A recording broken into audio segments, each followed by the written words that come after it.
So let's look at the parts or the components of a business letter. So a business letter has two parts, like they are divided into two. We have the standard parts, like they must be there. Then we have the optional parts. So the standard parts are compulsory parts of a letter, which every formal letter must have. Optional parts are only used when there is need for them. Yeah, therefore, a carefully crafted letter presented on an attractive letterhead can be a powerful communication tool. So we are going to start by looking at the standard parts of a business letter, the compulsory parts. So the standard parts, the first one is the letter heading or the headed paper or the sender's address or the return address, like the address of the person sending or the address of the person writing the letter. That's the letter heading or the headed paper or the sender's address. You can call it sender's address, that's enough.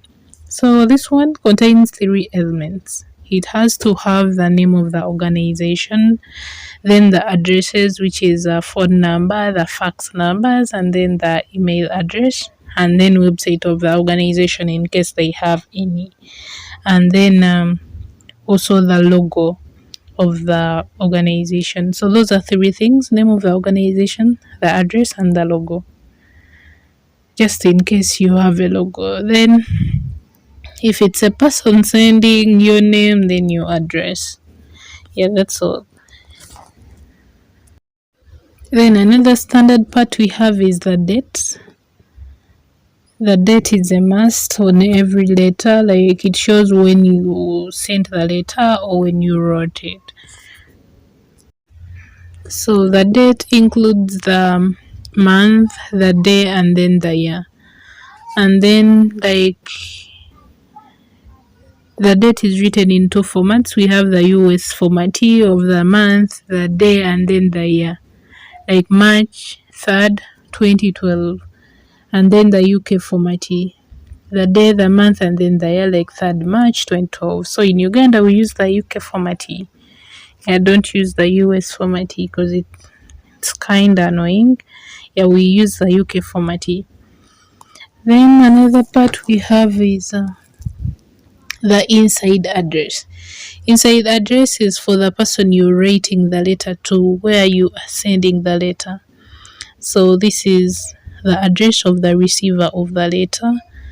Yeah, make it as complete as possible. For example, if you're applying for the job, you write to the human resource manager, Stanbic Bank, PO Box, Kampala, Uganda. Yeah. So start with the receiver's title, or Mr. or Mrs. in case you know their name. Professor, Doctor, etc. The name of the receiver if you are sure of the name, or the position of the receiver, and the name of the organization, like what I've said, to the human resource manager, Stanbic Bank. The position of the receiver, and then the organization, and then the address, PO Box this, Kampala, Uganda. That's the inside address. Then another standard part of a business letter is a greeting or salutation. The greeting in a business letter is always formal. It normally begins with the word dear, like dear sir, dear madam, and always includes a person's first name, last name, title, or position. Like if you know that if you know someone's name, you can be like dear Geoffrey, or you can be like dear Ivan, dear Jemba, like that. If the title is unclear, then use a first name. Then if you're not sure whether someone is a male or female, just use dear sir or madam, that's enough. Yeah, then the greeting in a business letter always ends with a colon, like those two dots, not a comma. Comma is used in personal letters. But for business letter, end with those two dots. Dear sir or madam, then you put them, then you continue. Then another standard part we have is the body. The body is written as text. A business letter can be handwritten or printed depending on the type of letter and the situation at hand. So the body should have 3 paragraphs. In the first paragraph, you state why you are writing it. I'm writing this to apply for the above mentioned job, like that. Then in the second paragraph, you explain the situation at hand, like maybe why do you think I should give you that job. Then in the third paragraph, you conclude, I'll be hoping to hear from you and all that. So it has 3 paragraphs. The first one you write why you are writing it. In the second paragraph, you explain the situation at hand. Then in the third paragraph, you conclude. That's the body. Then another standard part we have is the complementary clause or the closing.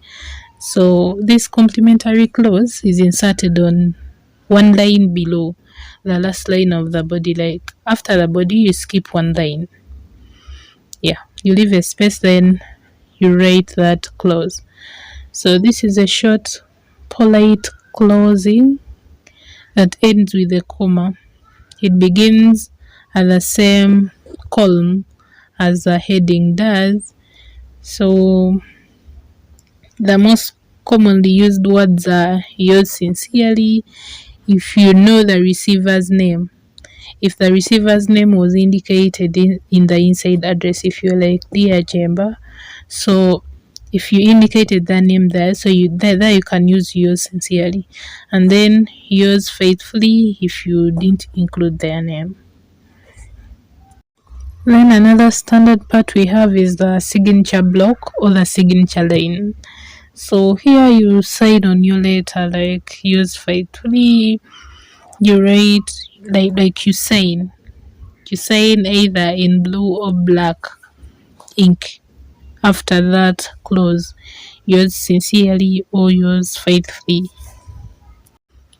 Then another part that we have is the name of the sender. After you signing, you write your name, Nairobi Sharon, like that, Jemba Nicholas, like that, after signing the letter. So in all business letters, there must be the sender's typed name after the signature. Women may indicate how they wish to be addressed by placing a personal title in brackets. Yeah, if any, like they can also indicate the designation or their position or the department, like that. But you must indicate like your name. So those are the standard parts of a business letter. We have the sender's letter. Then we have the date, we have the receiver's letter, then we have the salutation, then we have the reason for sending the letter actually. Then there is the body. Then after the body there is a complimentary clause, then there is a signature, and then there is the name of the sender. So the optional parts, we have the reference line in case you want to indicate it like our reference, maybe where someone can get more information if they want to. Then the through line in case you're sending it through someone. Then the subject line, then the signing for, which is PP in case you're signing for someone. Then the enclosure in case like you're sending a letter, but then within the letter, within the envelope you put other documents. So you can be like enclosed this and that and that enclosure. Then the cutters copies, like the people who are going to receive a copy of that, maybe the managing director, the GM,